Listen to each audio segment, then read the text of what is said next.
Kris, your team comes out pretty flat. You're down 2-0. You don't have a shot 8 minutes in. What are you thinking on the bench, and what changed for your group? Yeah, I was thinking it was going to be a long night. Yeah, it didn't look very good. We,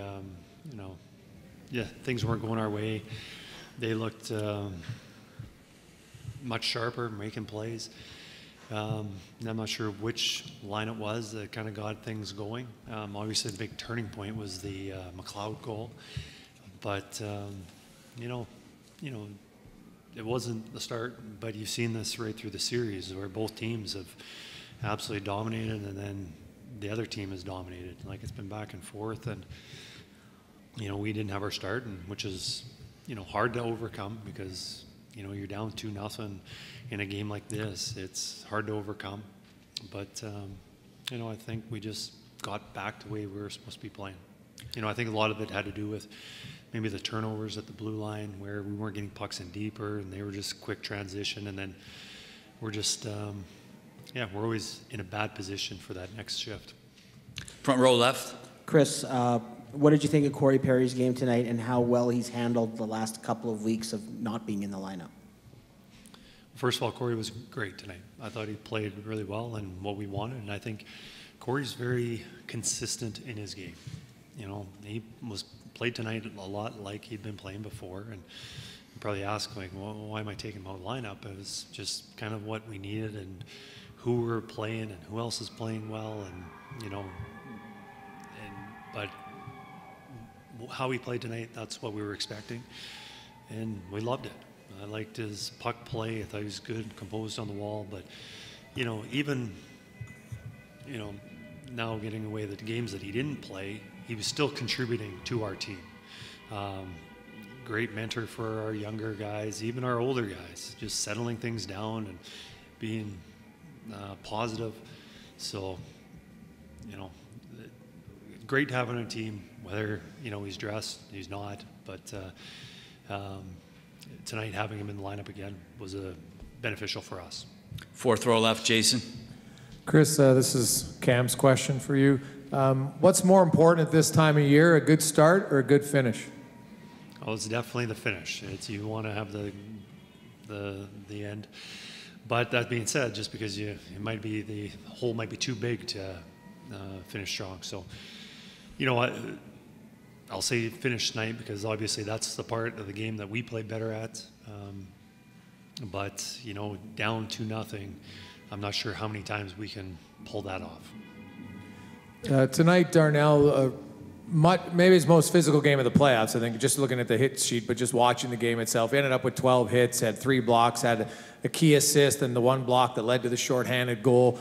What did you see about his game? Was he just more engaged in your eyes, or did you see other things that you liked? Well, I saw a lot of the good things. The start of his game couldn't have been more unfortunate for him. He's in a position to defend a 2-on-1. They score. Face-off that we lose goes in, and just a lawful bounce. And, that could have really set him back. That would have been really hard for a lot of guys to recover after everything's been going on. But I thought it was his best game in the series.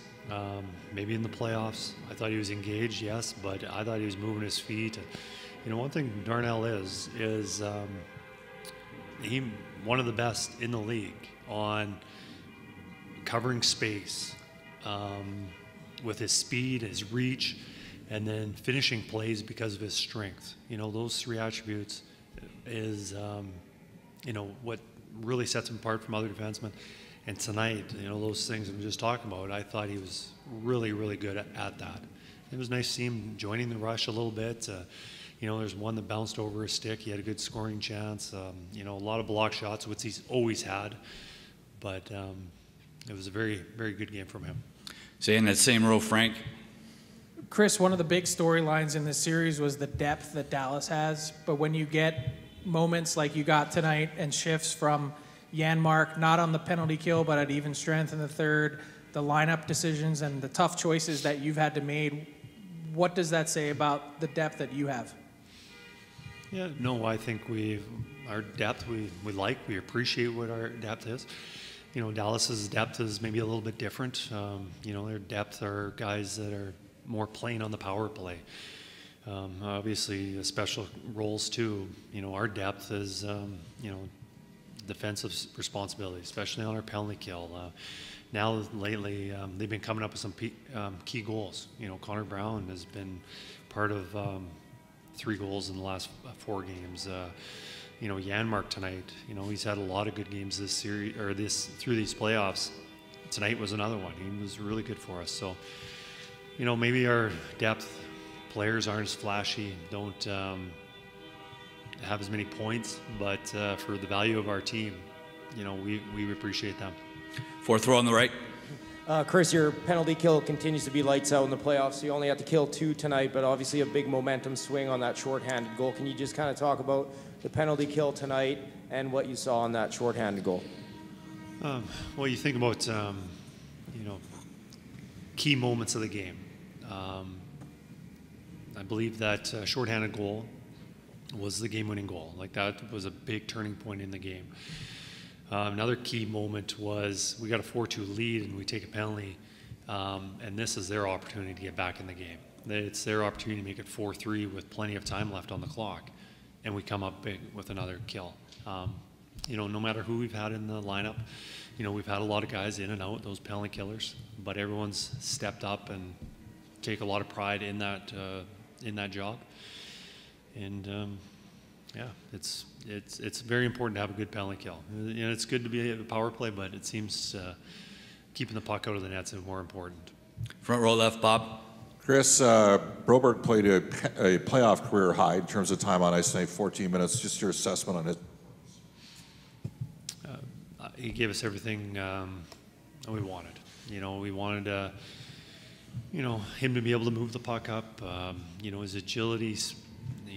We talk about how well Darnell covers the ice with his reach and his speed. Broby's very similar to that. Doesn't have quite the strength that Darnell does, but very effective at what he's doing. And you never know what you're going to get from a defenseman coming into a situation like he was tonight. That's not an easy place to be, coming in on almost a must-win game. And after you came off a loss, and now you're expecting, all right, you changed the fortunes, but he handled it really well. And, the way he'd been playing, we only saw him for a couple games, but the 2 games that we saw him at the end of the season gave us confidence that he could do it.